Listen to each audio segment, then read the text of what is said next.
여러분 안녕하세요. 반갑습니다. 네, 여러분들의 귀염둥이 깜찍둥이 박희전 룩게치오입니다. 오늘 이렇게 동영상으로 만나 뵙게 돼가지고 굉장히 반갑게 생각합니다. 앞으로는 동영상으로 좀 더 새롭고 그리고 못 오시는 형제 자매님들을 위해서 강의를 이렇게 동영상으로 남기고자 하오니 앞으로도 계속해서 저와 함께 영성의 저치를 따라와 주시면 좋겠습니다.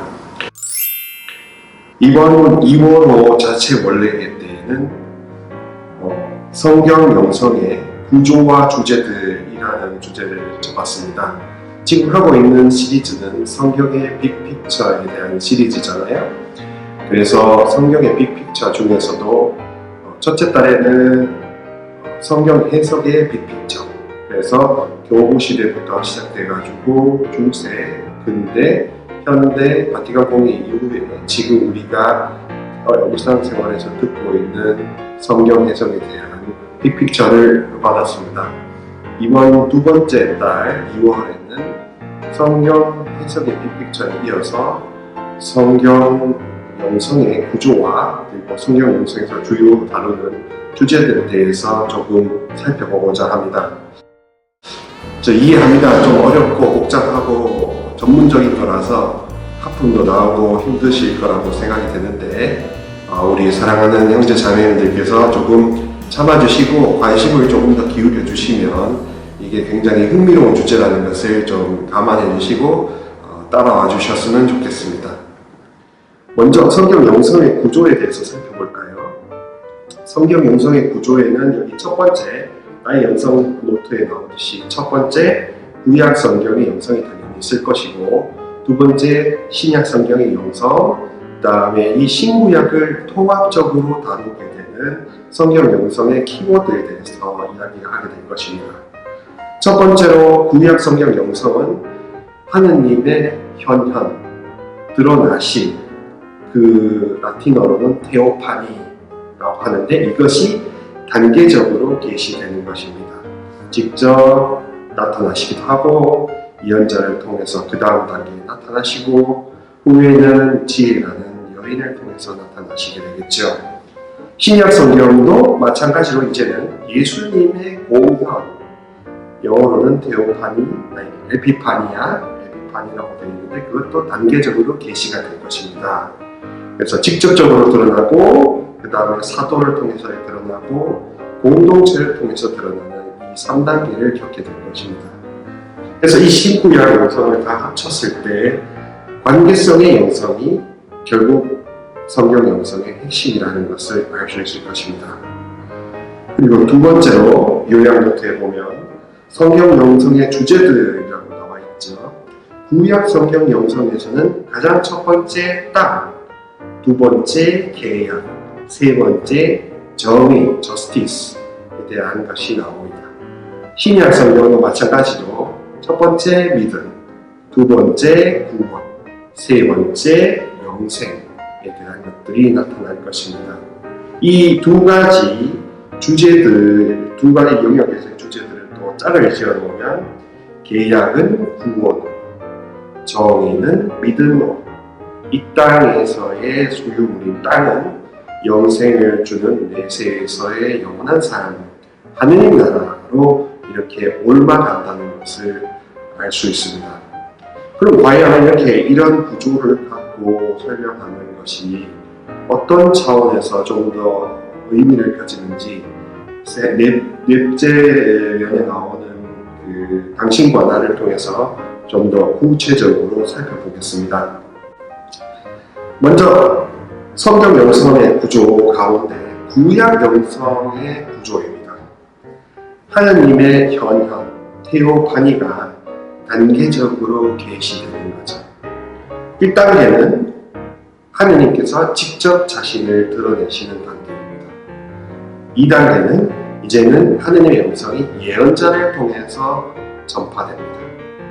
세 번째로는 지혜라는 대변인을 통해서 대변인이 그 목소리를 잘 알아듣은 다음에 그 여인이 친절한 목소리로 백성들에게, 자녀들에게 알려주는 구조가 되는 것입니다. 따라서 이렇게 3단계의 발전 단계가 있는데, 현현이라는 말이 좀 어렵게 다가올 수 있습니다. 현현이라는 말은 한글 사전에서 보면 하느님 테오께서 명백하게 나타나셨다, 드러나셨다, 파니야 라고 해서 영어로는 테오파니, 그 다음에 한자나 한글로서는 현현이라고 하죠. 가장 먼저 하느님의 선제성, 그러니까 하느님이 우리가 태어나기도 전에 이미 계셨던 그런 신이라는 점을 전제로 하고 그거를 믿고 출발한다는 것이 구약성경 영성에서는 가장 중요한 것이 됩니다. 세상 창조 이전부터 하느님께서 현존하셨고, 그리고 그 현존하셨다는 것을 대전제로 삼은 다음에 그 다음에 거기서부터 모든 것이 시작된다라고 믿는 1번 믿음을 테오파니에서 가장 핵심 대전제로 삼고 있는 것이지요. 영적 체험이나 우리 영성이라는 것도 어쩌보면 그냥 막연한 거일 수 있는데, 하느님이 우리가 태어나기 전에 이미 계셨다라는 그 문장이 큰 동기부여를 해주는 것이고, 그래서 영성이라는 것이 하느님에 대해서 우리가 체험하는 것이 아니라 하느님으로부터 흘러나오는 것을 우리가 체험하는 것이지, 우리가 받아들이는 차원이 영성이라는 것이 있습니다. 구약 영성도 그에 다르지 않겠습니다. 그래서 선재하시는 하느님에 대해서 직접 체험하게 되게 되는데, 처음에는 하느님 자신이 스스로 세상 창조 때부터 아브라함에게 예언하신 그런 것들, 그리고 창조하신 이런 모든 것들이 당신의 드러나심이라는 거죠. 어떻게 보면 세상 창조라는 것도 당신의 가장 첫 번째 발현, 현현이 되겠습니다. 그리고 계약을 아브라함과 맺습니다. 그리고 땅을 약속합니다. 그리고 땅을 약속한 백성들에게 올바르게 나를 경배하고 하는 정해놓은 예배, 올바른 예배를 요구하십니다. 그리고 모세부터는 이제 그때 당시에 살아있었던 그런 이스라엘 백성들, 이집트 땅에서도 이스라엘 백성들이 살아있었다고 하거든요. 그럼 이집트 땅에서 살아가고 있었던 이스라엘 백성들을 이제는 이제 구출해내는 그런 일이 필요해집니다. 그래서 그 구출해주는 일이 필요하기 때문에 모세라는 물에서 건졌다라는 이름을 가진 하나의 예언자, 대예언자를 처음으로 선택하셔서 이스라엘 백성을 구원하시기로 작정하셨던 것이죠. 그래서 모세를 통해서 이 예언자이자 사제인 모세를 통해서 이제 하느님이 드러나기 시작합니다. 창세기는 아무런 매개체가 없습니다. 자신이 자신을 드러내는 직접 계시가 일어났었습니다. 한데 모세라는 중간에 뭔가 도구나 창문이 생겼습니다. 그래서 모세를 통하여 이제 드러나시기 시작하십니다. 그래서 모세로부터 어떻게 보면 사제나 예언자적인 전통이 시작되었다는 그런 이야기도 가능할 수 있겠습니다. 물론 예언서의 특별한 그 전승이 거기서부터 시작되지는 않고 분명히 호세아나 아모스나 혹은 뒤에 있는 대예언서들, 예레미야나 에제키야나 그다음에 에제키엘이나 그다음에 이사야 같은 대예언서들로부터 시작되는 것은 분명하겠죠. 그래서 바빌론 유배를 이제 가게 됩니다. 바빌론 유배라는 것은 기원전 한 587년에 이스라엘 백성들, 특별히 남쪽 유다로 이렇게 분리되었을 때, 그때 그 백성들이 정신을 못 차리고 있었죠. 그래서 그 못 차리던 백성들이 올바르게 하느님을 섬기라는 차원에서 벌을 줍니다. 그래서 주변의 열방에 폭속되었죠. 우리가 일제 약간 폭속되었던 경험을, 쓰라린 경험을 가졌듯이 이스라엘 백성도 그렇게 폭속되었던 것입니다. 그 폭성되었는 다음에는 이제 돌아옵니다. 한 300년쯤에 돌아와서 정신을 차리고 다시 하느님을 찾기 시작합니다. 그런데 이미 외국물을 맛본 사람들은 이스라엘 정체성이 사라져 있겠죠. 그러다 보니까 이스라엘 백성들의 원로와 선제 세대와 젊은 세대 간의 세대차도 있고 교육적인 배경 차이도 있고 한편으로는 민족적이고 종교적인 그 고유한 정체성을 유지할 필요도 있었을 것입니다. 그래서 지혜라는 여인화, 의인화된 중간적인 그 장치가 필요했던 것이죠. 그래서 당신이 이제는 사람들이 스스로 찾아서 하느님을 탐구하고 발견하기를 바라는 마음으로서 지혜라는 여인이 중간에 등장하게 됩니다. 자, 이렇게 되면 구약 성경 영성을 종합하면 처음에는 당신이 저 높은 곳에 계시는 하느님으로서 당신 스스로를 직접 드러내셨다가 그 다음에는 중간에는 모세를 비롯한 예언자, 사제를 통해서 드러나셨다가 이제는 그 사제나 예언자들도 이렇게 제대로 안 들으니까 여인 혹은 의인화된 어떤 문학적인 장치, 어떤 그런 중간적인 지혜라는 개념이나 혹은 채널을 통해서 이제 말씀하신다는 거죠. 그래서 그 채널을 통해서 오히려 역으로 사람이 하느님을 이렇게 되찾아가는, 거꾸로 상승해가는 구도가 생깁니다. 그래서 하강하셨다가 이제 상승으로 이렇게 유턴하기 시작하는 저 지점까지가 구약 성경의 영성이 되겠습니다. 신약 성경은 그러면은 이제 이 유턴을 했기 때문에 예수님의 탄생으로 인하여 더더욱 더 그 하강의 깊이가 더 깊어지는 것입니다. 이제는 우리가 상상하고 하느님은 절대 전지전능하신 분이니까 우리가 함부로 범접할 수 없는 신이라고 믿었는데 그분을 직접 눈으로 뵙고 바라볼 수 있게 되었으니 얼마나 놀라운 일이 되겠습니까? 그래서 그 분을 만나 뵙게 되는 그 영광에 기뻐 놀라 뛰는 것입니다. 신약 성경 영성은 이제 예수님께서 직접적으로 공연하시고 그리고 그 공연에 대한 증언이 사도로 이어지고 사도들의 후계자들인 공동체가 초기 그리스도인 공동체가 형성되면서 교회의 전승으로 남아있게 되는 그런 구도로 발전하게 되는 것이지요.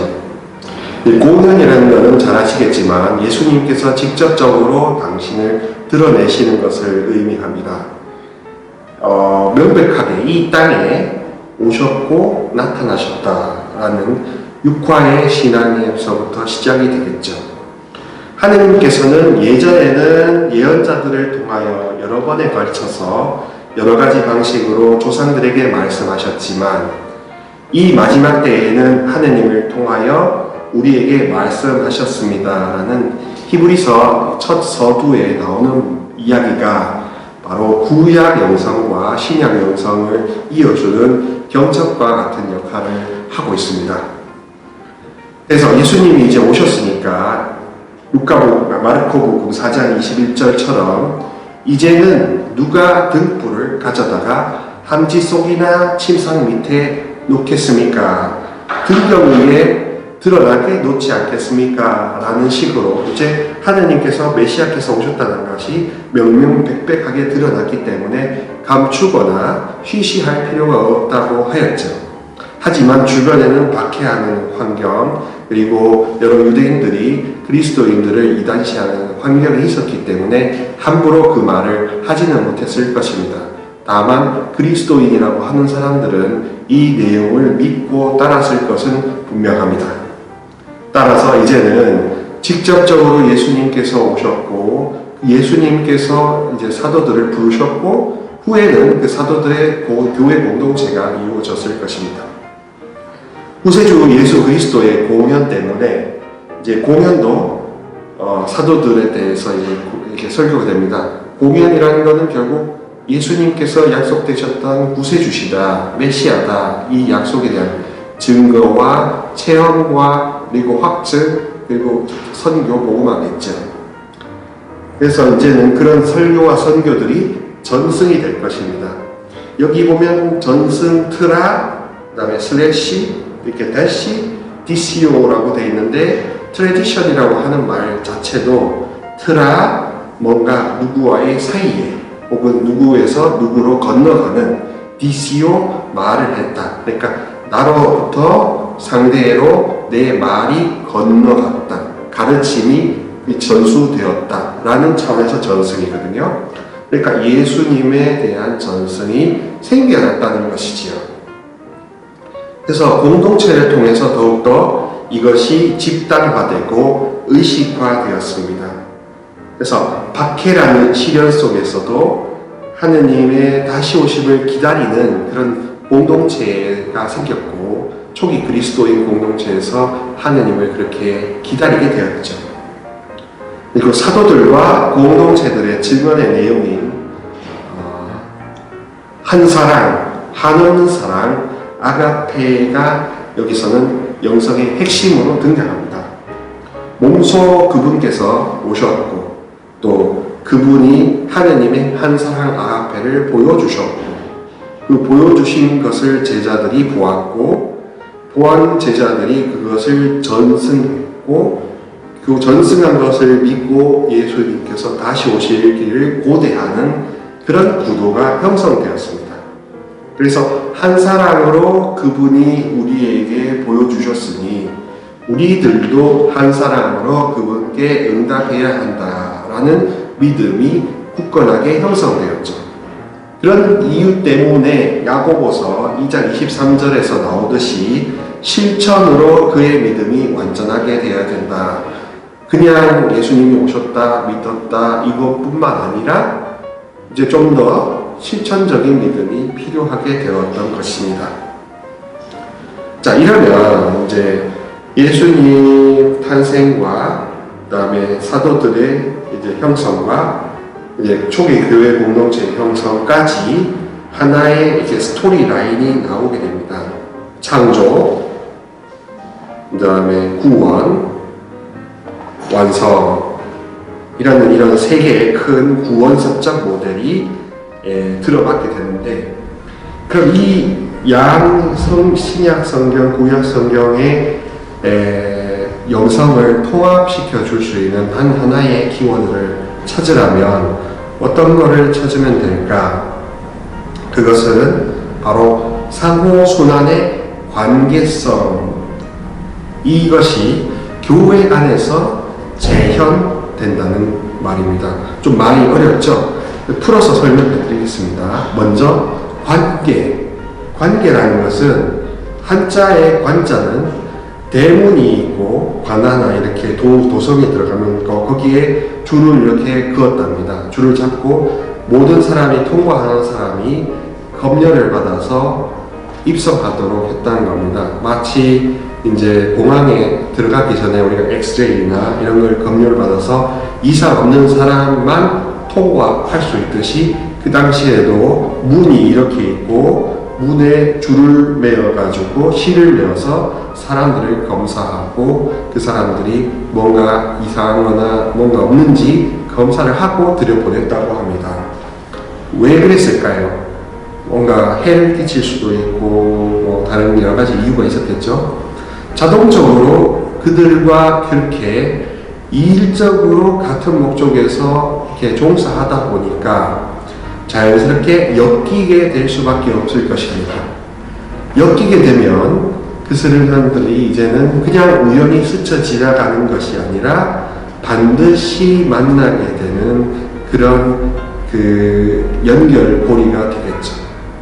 그래서 검사자와 통관자로 처음에는 우연히 만났다가 이제 서로 같은 목적으로 인해서 서로가 이어진다라는 뜻을 두고 관계라고 표현을 하게 됩니다.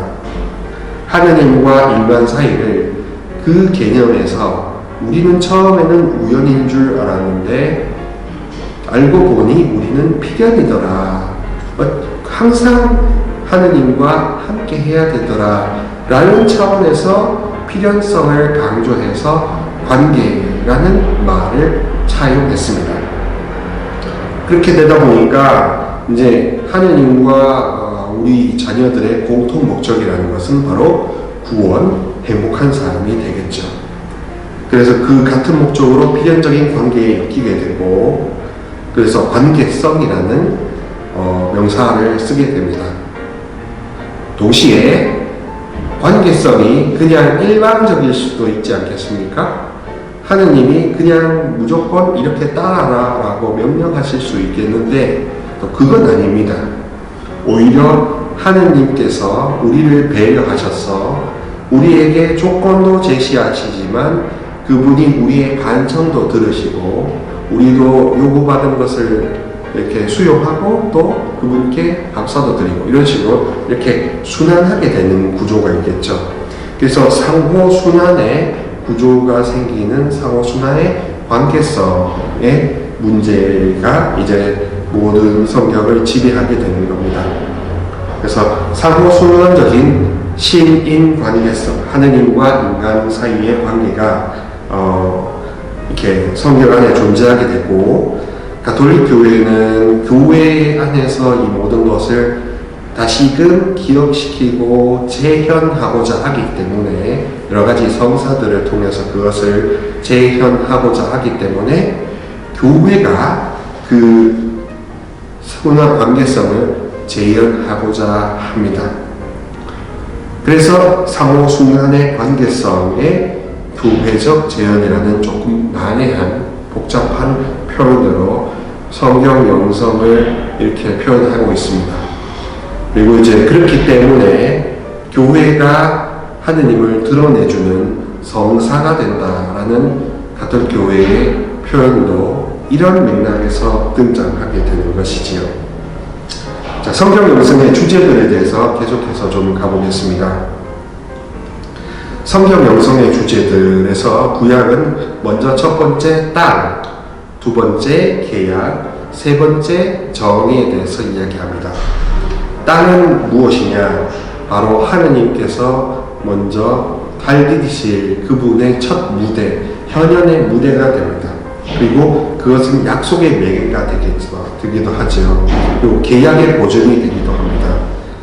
그래서 아브라함에게 약속된 땅으로 파견하시고 그분과의 계약을 맺을 수 있게 하므로 땅도 굉장히 중요합니다. 그리고 역사 안에서 땅 가지고 많이 싸우고 지금도 이스라엘 사람들은 자기네 영토를 지키기 위해서 그렇게 목을 메고 있는 거죠. 그래서 땅에 대한 중요성을 굉장히 강조하고 있습니다. 그건 구약 성경, 히브리 성경의 영향이 큰 것이지요. 그리고 두 번째로는 이제 그 계약입니다. 보이지 않는 하느님께서 자기 백성에게 계약을 통해서 당신을 드러내셨고 백성을 삼으셨다는 그것 때문에 이런 이야기가 나오게 됩니다.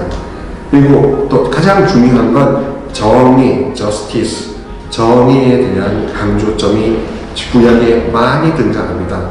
이거는 사회 정의, 이웃을 잘 대해야 된다, 가난한 사람들을 도와줘야 된다, 그것까지 확대되었는데 처음의 시작은 하느님의 계약을 맺은 백성으로서 그분을 올바르게 섬기라는 그런 하나의 단순한 올바른 경배에 대한 그런 요구였습니다.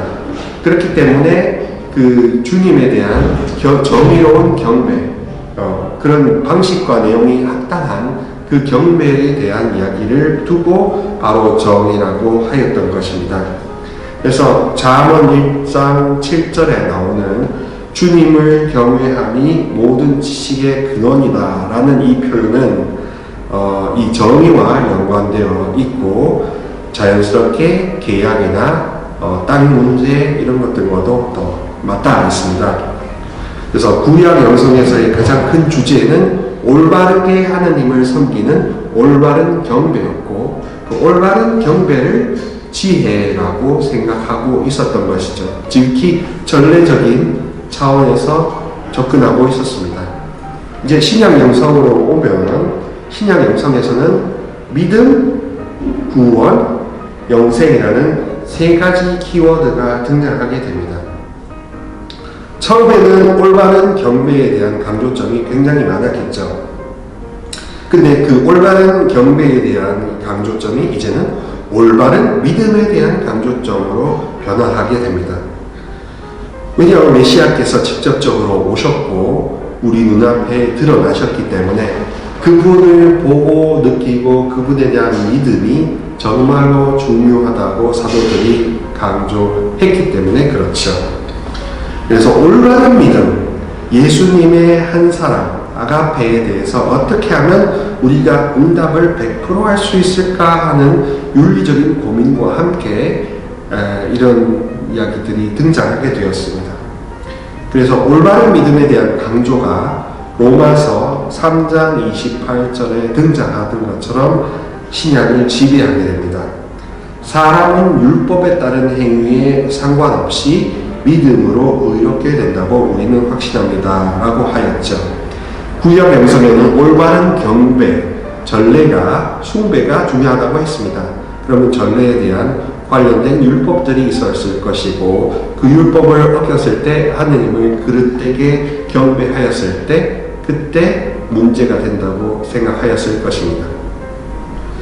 그러니까 영생에 대해서 이제 종말론적인 비전이 등장하는 겁니다. 과거에는 법과 숭배에 대한 관점이 지배적이었다면 이제는 올바른 믿음과 그분의 사랑에 대한 응답, 또 그 응답을 통해서 우리가 삶을 마치고 하느님 나라로 갔을 때 그때 어떤 생명, 영원한 생명을 얻게 될 것이냐에 대한 가르침으로 이렇게 확장되는 거죠.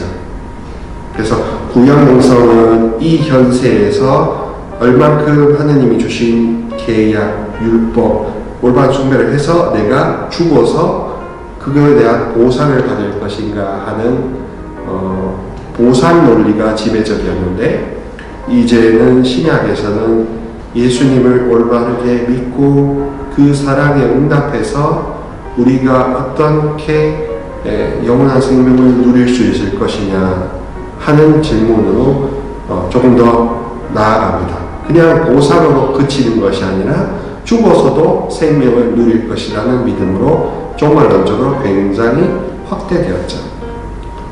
자, 그런 차원에서 이제 가름해보면 신약과 구약의 영성의 주제적 연관성은 이렇게 쌍을 지은 거에 따라 이렇게 연관되었다고 확신할 수 있습니다. 먼저 첫 번째 쌍, 계약과 구원, 즉 사랑으로 이루는 구원이 서로 연결되었다는 거죠.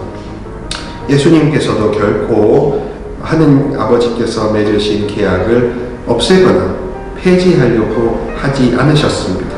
그렇기 때문에 마태오 5장에서도 나는 율법의 1.1획도 없애려고 온 것이 아니라 그 율법의 의미를 더 채우고 완성하려 왔다라고 이야기하시는 것이죠. 그리고 이 땅에서의 축복인 이 땅을 많이 가지는 부동산 그 부자가 되는 이스라엘 사람들의 개념에서 이제 하느님 나라의 영원한 생명을 누리는 영생의 개념으로 신약에서 이제 더 확장되었습니다. 그리고 이제 정의가 이제는 올바른 경배가 아니라 그분을 어떻게 하면 올바르게 사랑하고 그 사랑의 실천으로 응답할 것인가라는 질문으로 훨씬 더 우리 인생에 대한 질문으로 더 많이 육화되고 이렇게 다운되었죠. 그렇기 때문에 이 모든 것들이 좀 더 진보했고 구원사적으로 확장되었고 종말론적으로 이렇게 상승하는 구조라고 이야기할 수 있습니다. 그래서 구원사적 해석 모델이라고 할 때 그때는 역사적으로 우리의 모든 것들이 점점 알파부터 시작되어서 오메가를 향해 진보하고 발전한다는 그런 구도가 연속적으로 발전한다는 구도가 이렇게 등장하게 되죠. 우리 가톨릭 교회에서 말하는 성경 영성에 따르자면 삶은 지금 당장 실패한다고 해도 이것이 끝나지 않는다는 그런 믿음이 생깁니다. 따라서 내일도 또 다른 이어질 희망이 있고 모레도 그때 희망이 있습니다.